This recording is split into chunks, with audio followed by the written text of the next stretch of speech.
Hello दोस्तों, आज की कहानी है गरीब लड़के के 3 सवाल। एक लड़का इतना गरीब था कि वह हर रोज खाने के लिए भटकता था और कहीं ना कहीं से खाना इकट्ठा करता था, पर हर रोज उसका खाना गायब हो जाता था। एक दिन उसे पता चला कि एक चूहा उसका खाना चुराता है, तो उसने उस चूहे को पकड़ा और उससे पूछा कि तुझे पता है मैं इतना गरीब हूँ, फिर भी तू मेरा खाना चुराता है। अगर तुम्हें चुराना ही है तो किसी अमीर का क्यों नहीं चुराता। तो वह चूहा बोलता है कि तेरी किस्मत में जो कुछ चीज़ें लिखी हैं तुझे वही मिलेगा। भले ही तू कितनी भी कोशिश कर ले, भले तू कितना भी धन इकट्ठा कर ले, उसे अपने पास नहीं रख सकता। यह जानकर लड़के को बहुत आश्चर्य हुआ कि ऐसा कैसे हो सकता है।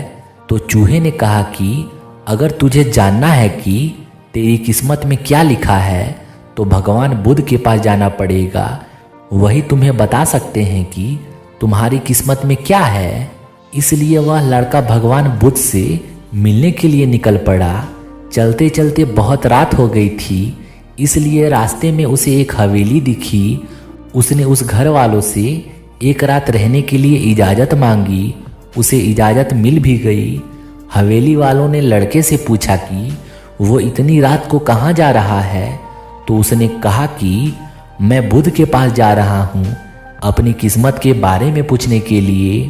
तो हवेली वालों ने कहा कि क्या तुम भगवान बुद्ध से हमारा भी एक सवाल पूछोगे। हमारी एक 21 साल की लड़की है जो बोल नहीं सकती है, तो हम क्या करें जिससे उसकी आवाज़ वापस आ जाए। उस लड़के ने कहा जरूर पूछूंगा आपका यह सवाल, और उसने उसको धन्यवाद कहा और सुबह वहाँ से निकल पड़ा। आगे रास्ते में बहुत बड़े बड़े बर्फ़ के पहाड़ थे। वह बड़ी मुश्किल से पहाड़ पर चढ़ा तो उसे वहाँ एक जादूगर मिला। उसने उस लड़के से पूछा कि वह कहाँ जा रहा है। तो उसने कहा कि भगवान बुद्ध के पास जा रहा हूँ अपनी किस्मत के बारे में पूछने के लिए। तो जादूगर ने कहा कि क्या तुम भगवान बुद्ध से मेरा भी यह सवाल पूछोगे। मैं हजारों सालों से तपस्या कर रहा हूँ ताकि मैं स्वर्ग जा सकूँ, और मेरे हिसाब से अब तक तो मुझे स्वर्ग में चला जाना चाहिए था, तो मैं स्वर्ग में जाने के लिए क्या करूँ। लड़के ने कहा कि ठीक है, मैं आपका सवाल बुद्ध से जरूर पूछूंगा। उस जादूगर के पास एक छड़ी थी। वह उस छड़ी की मदद से उस लड़के को बर्फ के पहाड़ के उस पार पहुंचा दिया। जब वह आगे बढ़ा तो उसके सामने बहुत बड़ी चुनौती थी। वहाँ बहुत बड़ी नदी थी जो वह खुद नहीं पार कर सकता था। तभी उसकी मुलाकात एक विशालकाय कछुए से हुई। कछुआ उसे लेकर जाने के लिए तैयार हो गया। फिर कछुए ने भी उससे वही सवाल पूछा, तुम कहाँ जा रहे हो। तो उसने बताया तो कछुए ने भी एक सवाल पूछने के लिए कहा, मैं 400 सालों से ड्रैगन बनने की कोशिश कर रहा हूँ पर अभी तक नहीं बन पाया, तो मैं ऐसा क्या करूँ जिससे मैं ड्रैगन बन जाऊँ। लड़के ने कहा मैं आपका सवाल जरूर पूछूंगा। कछुए ने लड़के को अपनी पीठ पर बैठाकर नदी के उस पार पहुंचाया। आखिरकार लड़का भगवान बुद्ध के पास पहुंच गया। वहां बहुत सारे लोग थे। बुद्ध ने कहा एक व्यक्ति के केवल 3 सवालों के जवाब दूंगा।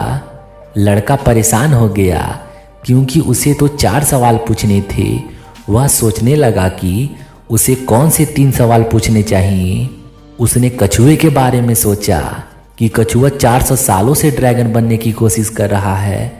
जादूगर कई सालों से स्वर्ग जाने की तपस्या कर रहा है, और वह लड़की बिना बोले कैसे पूरी जिंदगी निकाल सकती है।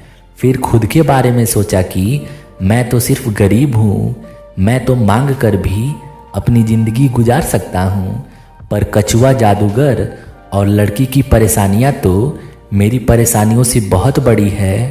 तो लड़के ने उनके 3 सवाल भगवान बुद्ध से पूछे।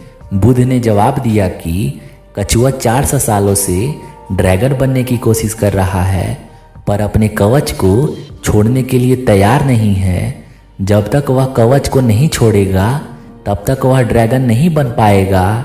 वहीं जादूगर जब तक अपनी छड़ी नहीं छोड़ेगा तब तक वह स्वर्ग नहीं जा पाएगा। और जब तक लड़की को उसका जीवन साथी मिल नहीं जाएगा तब तक वह बोल नहीं पाएगी। यह सब सुनकर लड़का वापस कछुए के पास आया और उसे सब कुछ बताया। तो कछुए ने अपना कवच निकाल दिया। वह जैसे ही कवच निकाला उसमें से कीमती मोती निकले। वह मोती कछुए ने लड़के को दे दिए और वह ड्रैगन बन गया। फिर जादूगर के पास गया और सारी बात बताई। तो जादूगर ने अपनी जादू की छड़ी लड़के को दे दी और वह स्वर्ग में चला गया। उसके बाद लड़का उसी हवेली में गया जहां उसने रात गुजारी थी। जब वह वहां गया और सारी बात उन घर वालों को बताई तो उन्होंने उस लड़की की शादी उस लड़के से करवा दी। तो लड़की बोलने लगी।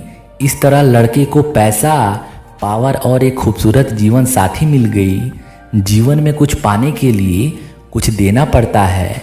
जब जादूगर ने छड़ी दी तो उसे स्वर्ग मिल गया।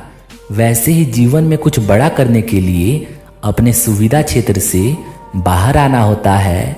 पानी का जहाज सबसे ज़्यादा किनारे पर ही होता है, पर जहाज किनारे के लिए नहीं बना है। वह बीच समुद्र में लहरों को चीरते हुए आगे बढ़ने के लिए बना है। इसलिए जीवन में कुछ बड़ा करने के लिए रिस्क तो लेनी ही पड़ेगी।